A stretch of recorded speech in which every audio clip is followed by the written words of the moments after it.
Bismillahirrahmanirrahim. Assalamualaikum warahmatullahi wabarakatuh.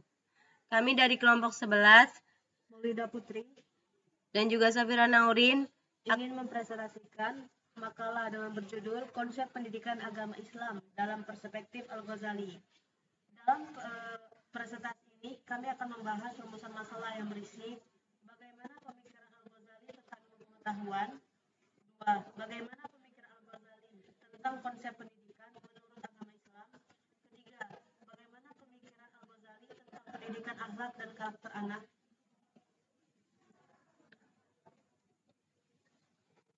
Ilmu dalam artian terminologi bahasa Arab yang berarti pengetahuan yang mendalam atau pengetahuan tentang hakikat sesuatu. Dan menurut kitab suci Al-Quran, ilmu adalah suatu keistimewaan pada manusia yang menjadikan manusia unggul terhadap makhluk-makhluk lainnya.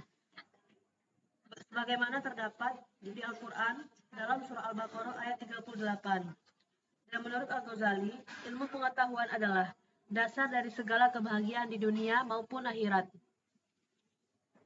Secara ontologis, Al-Ghazali membagi ilmu-ilmu berdasarkan kewajibannya yang terdiri dari hukum mempelajarinya adalah fardu ain, yaitu ilmu yang dibutuhkan untuk melaksanakan tugas-tugas akhirat dengan baik.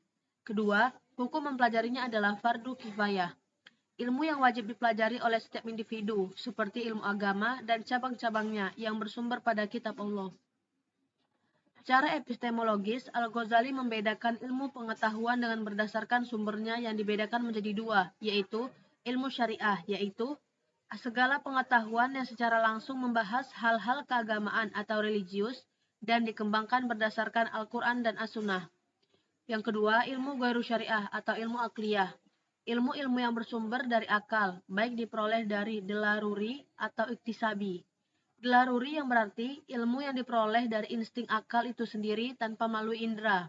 Sedangkan iktisabi yang berarti ilmu yang diperoleh melalui kegiatan belajar dan berpikir. Baik, konsep pendidikan Islam menurut Al-Ghazali. Ahmad Fuad Al-Ahwani menyatakan bahwa Al-Ghazali banyak menaruh perhatian terhadap pendidikan, karena pendidikanlah yang menentukan corak kehidupan suatu bangsa dan pemikirannya. Ada beberapa konsep di bidang pendidikan. Yang pertama yaitu tujuan pendidikan. Tujuan sesuatu pendidikan adalah untuk mendekatkan diri kepada Allah Subhanahu wa taala, bukan untuk mencari kedudukan. Karena hakikat tujuan pendidikan bukan untuk jika bukan untuk mendekatkan diri kepadanya, maka akan menimbulkan kedengkian. Yang kedua yaitu pendidik. Yang ketiga yaitu murid. Dan yang keempat yaitu kurikulum.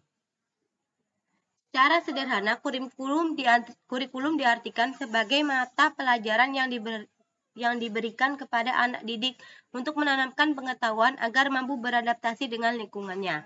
Yang kelima yaitu pandangan mengenai ganjaran atau yang disebut reward dan hukuman yang disebut punishment.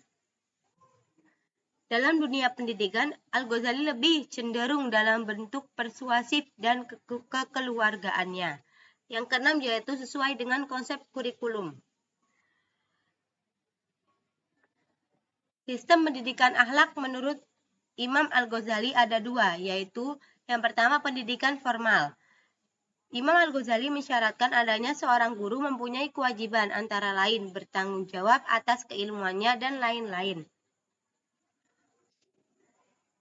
Dan yang kedua yaitu pendidikan non-formal, yaitu dalam lingkungan keluarga mulai pemeliharaan dan makanan yang dikonsumsi. Dalam pendidikan formalnya, seorang guru yang mempunyai kewajiban antara lain bertanggung jawab atas keilmuannya, hendaklah ia membatasi pelajaran menurut pemahaman mereka, dan hendaklah seorang guru mengamalkan ilmunya. Yang amal itu dilihat oleh mata dan ilmu dilihat oleh hati. Sekian, terima kasih. Wassalamualaikum warahmatullahi wabarakatuh.